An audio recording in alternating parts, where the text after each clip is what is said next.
Au nom d'Allah, le tout miséricordieux, le très miséricordieux. Ô prophète, crains Allah et n'obéis pas aux infidèles et aux hypocrites, car Allah demeure omniscient et sage. Et suis ce qui t'est révélé émanant de ton Seigneur, car Allah est parfaitement connaisseur de ce que vous faites.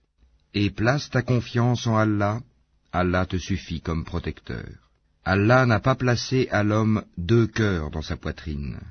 Il n'a point assimilé à vos mères vos épouses, à qui vous dites en les répudiant, « Tu es aussi licite pour moi que le dos de ma mère. » Il n'a point fait de vos enfants adoptifs vos propres enfants. Ce sont des propos qui sortent de votre bouche. Mais Allah dit la vérité, et c'est lui qui met l'homme dans la bonne direction. Appelez-les du nom de leur père, c'est plus équitable devant Allah. Mais si vous ne connaissez pas leur père, alors considérez-les comme vos frères en religion ou vos alliés. Nul blâme sur vous pour ce que vous faites par erreur, mais vous serez blâmés pour ce que vos cœurs font délibérément. Allah, cependant, est pardonneur et miséricordieux. Le prophète a plus de droits sur les croyants qu'ils n'en ont sur eux-mêmes, et ses épouses sont leurs mères. Les liens de consanguinité ont, dans les successions, la priorité sur les liens unissant les croyants de Médine et les émigrés de la Mecque selon le livre d'Allah, à moins que vous ne fassiez un testament convenable en faveur de vos frères en religion. Et cela est inscrit dans le livre. Lorsque nous prîmes des prophètes leur engagement, de même que de toi, de Noé, d'Abraham, de Moïse et de Jésus, fils de Marie, et nous avons pris d'eux un engagement solennel, afin qu'Allah interroge les véridiques sur leur sincérité, et il a préparé aux infidèles un châtiment douloureux. Ô vous qui croyez, rappelez-vous le bienfait d'Allah sur vous quand des troupes vous sont venues et que nous avons envoyé contre elles un vent et des troupes que vous n'avez pas vues. Allah demeure clairvoyant sur ce que vous faites. Quand ils vous vinrent d'en haut et d'en bas de toutes parts, et que les regards étaient troublés, et les cœurs remontaient aux gorges, et vous faisiez sur Allah toutes sortes de suppositions, les croyants furent alors éprouvés et secoués d'une dure secousse.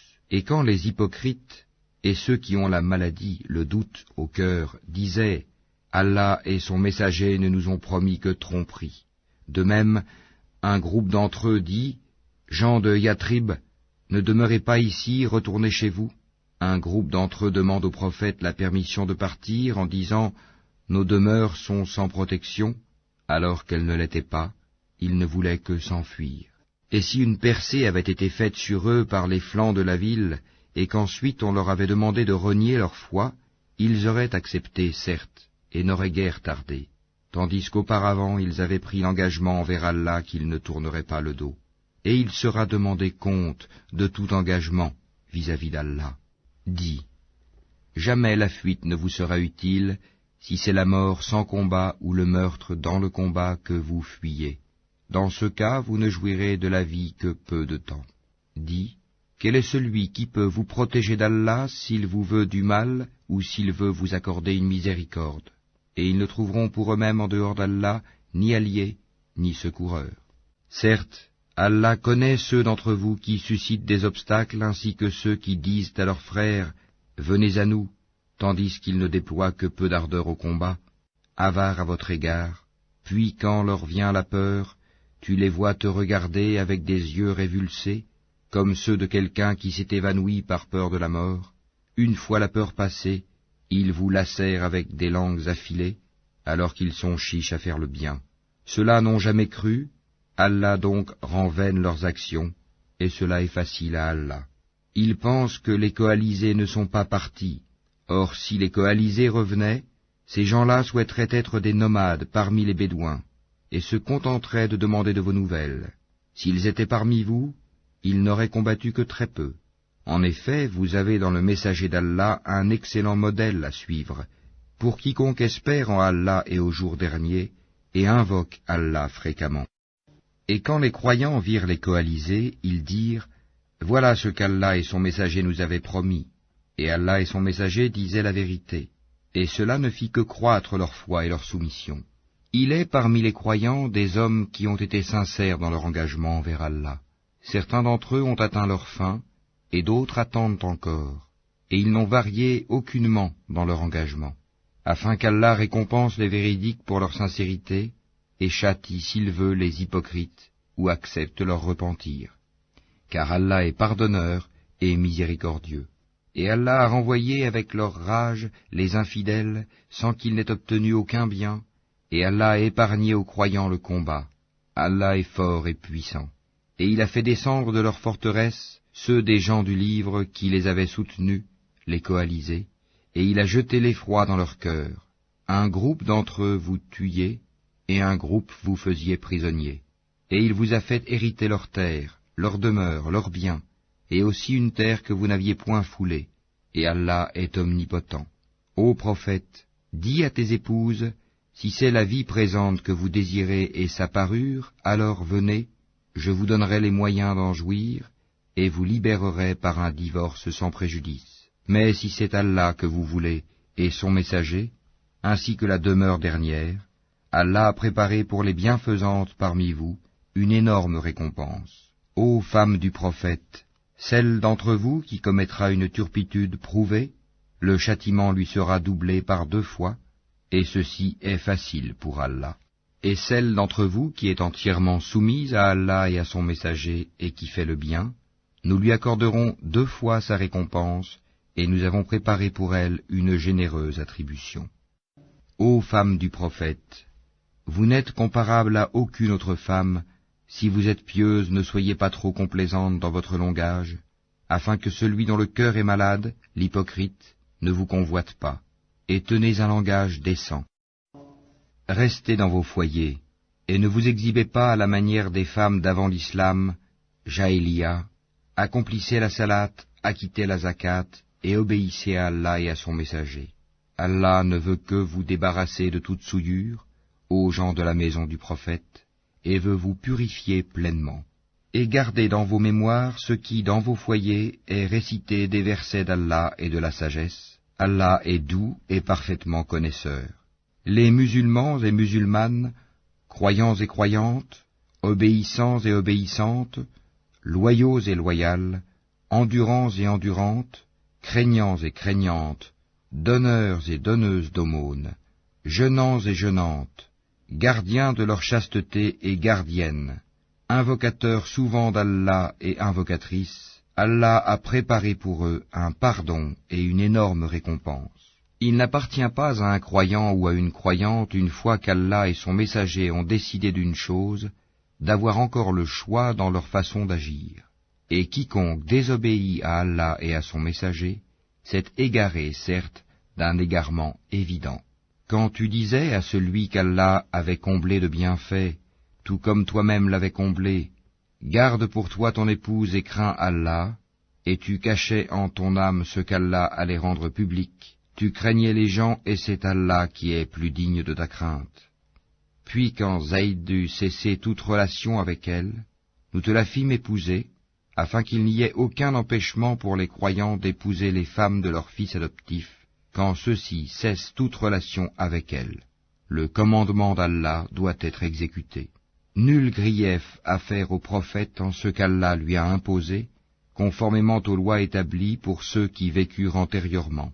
Le commandement d'Allah est un décret inéluctable. Ceux qui communiquaient les messages d'Allah le craignaient et ne redoutaient nul autre qu'Allah, et Allah suffit pour tenir le compte de tout. Mohammed n'a jamais été le père de l'un de vos hommes, mais le messager d'Allah est le dernier des prophètes. Allah est omniscient. Ô vous qui croyez, évoquez Allah d'une façon abondante, et glorifiez-le à la pointe et au déclin du jour. C'est lui qui prie sur vous, ainsi que ses anges, afin qu'il vous fasse sortir des ténèbres à la lumière, et il est miséricordieux envers les croyants. Leur salutation au jour où ils le rencontreront sera « Salam, paix », et il leur a préparé une généreuse récompense. Ô prophète, nous t'avons envoyé pour être témoin, annonciateur, avertisseur, appelant les gens à Allah par sa permission, et comme une lampe éclairante. Et fais aux croyants la bonne annonce qu'ils recevront d'Allah une grande grâce. Et n'obéis pas aux infidèles et aux hypocrites.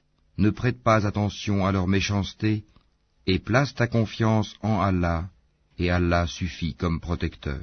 Ô vous qui croyez, quand vous vous mariez avec des croyantes et qu'ensuite vous divorcez d'avec elles avant de les avoir touchées, vous ne pouvez leur imposer un délai d'attente. Donnez-leur jouissance d'un bien et libérez-les par un divorce sans préjudice. Ô prophète, nous t'avons rendu licite tes épouses à qui tu as donné leur mar, dot, ce que tu as possédé légalement parmi les captives ou esclaves qu'Allah t'a destinées, les filles de ton oncle paternel, les filles de tes tantes paternelles, les filles de ton oncle maternel, et les filles de tes tantes maternelles, celles qui avaient émigré en ta compagnie, ainsi que toute femme croyante si elle fait don de sa personne au prophète, pourvu que le prophète consente à se marier avec elle. C'est là un privilège pour toi, à l'exclusion des autres croyants. Nous savons, certes, ce que nous leur avons imposé au sujet de leurs épouses et des esclaves qu'ils possèdent, afin qu'il n'y eût donc point de blâme contre toi. Allah est pardonneur et miséricordieux. Tu fais attendre qui tu veux d'entre elles, et tu héberges chez toi qui tu veux. Puis il ne t'est fait aucun grief si tu invites chez toi l'une de celles que tu avais écartées. Voilà ce qui est le plus propre à les réjouir, à leur éviter tout chagrin et à leur faire accepter de bon cœur ce que tu leur as donné à toutes. Allah sait cependant ce qui est en vos cœurs, et Allah est omniscient et indulgent. Il ne t'est plus permis désormais de prendre d'autres femmes, ni de changer d'épouse, même si leur beauté te plaît, à l'exception des esclaves que tu possèdes, et Allah observe toutes choses. Ô vous qui croyez, n'entrez pas dans les demeures du prophète, à moins qu'invitation ne vous soit faite à un repas sans être là à attendre sa cuisson. Mais lorsqu'on vous appelle, alors entrez, puis, quand vous aurez mangé, dispersez-vous sans chercher à vous rendre familier pour causer. Cela faisait de la peine au prophète, mais il se gênait de vous congédier, alors qu'Allah ne se gêne pas de la vérité. Et si vous leur demandez à ces femmes quelque objet, demandez-le leur derrière un rideau, c'est plus pur pour vos cœurs et leurs cœurs. Vous ne devez pas faire de la peine aux messagers d'Allah, ni jamais vous marier avec ses épouses après lui. Ce serait auprès d'Allah un énorme péché. Que vous divulguiez une chose ou que vous la cachiez, Allah demeure omniscient. Nul grief sur elles au sujet de leurs pères, leurs fils, leurs frères, les fils de leurs frères, les fils de leurs sœurs, leurs femmes de suite, et les esclaves qu'elles possèdent. Et craignez Allah, car Allah est témoin de toutes choses. Certes, Allah et ses anges prient sur le prophète. Ô vous qui croyez, priez sur lui, et adressez-lui vos salutations. Ceux qui offensent Allah et son messager, Allah les maudit ici-bas, comme dans l'au-delà, et leur prépare un châtiment avilissant. Et ceux qui offensent les croyants et les croyantes, sans qu'ils l'aient mérité, se chargent d'une calomnie et d'un péché évident. Ô prophète, dis à tes épouses, à tes filles, et aux femmes des croyants, de ramener sur elles leur grand voile. Elles en seront plus vite reconnues et éviteront d'être offensées. Allah est pardonneur et miséricordieux. Certes, si les hypocrites, ceux qui ont la maladie au cœur, et les alarmistes, semeurs de troubles à Médine, ne cessent pas, nous t'inciterons contre eux, et alors ils n'y resteront que peu de temps en ton voisinage. Ce sont les maudits. Où qu'on les trouve, ils seront pris et tués impitoyablement. Telle était la loi établie par Allah envers ceux qui ont vécu auparavant, et tu ne trouveras pas de changement dans la loi d'Allah. Les gens t'interrogent au sujet de l'heure. Dis, sa connaissance est exclusive à Allah. Qu'en sais-tu? Il se peut que l'heure soit proche. Allah a maudit les infidèles et leur a préparé une fournaise, pour qu'ils y demeurent éternellement sans trouver ni alliés ni secoureurs. Le jour où leurs visages seront tournés et retournés dans le feu, ils diront, hélas pour nous, si seulement nous avions obéi à Allah et obéi aux messagers. Et ils dirent, Seigneur, nous avons obéi à nos chefs et à nos grands, c'est donc eux qui nous ont égarés du sentier. Ô notre Seigneur, inflige-leur 2 fois le châtiment et maudis-les d'une grande malédiction. Ô vous qui croyez, ne soyez pas comme ceux qui ont offensé Moïse. Allah l'a déclaré innocent de leurs accusations, car il était honorable auprès d'Allah. Ô vous qui croyez, craignez Allah et parlez avec droiture, afin qu'il améliore vos actions et vous pardonne vos péchés. Quiconque obéit à Allah et à son messager obtient certes une grande réussite. Nous avions proposé aux cieux, à la terre et aux montagnes la responsabilité de porter les charges de faire le bien et d'éviter le mal. Ils ont refusé de la porter, et en ont eu peur alors que l'homme s'en est chargé, car il est très injuste envers lui-même et très ignorant. Il en est ainsi, afin qu'Allah châtie les hypocrites, hommes et femmes, et les associateurs et les associatrices,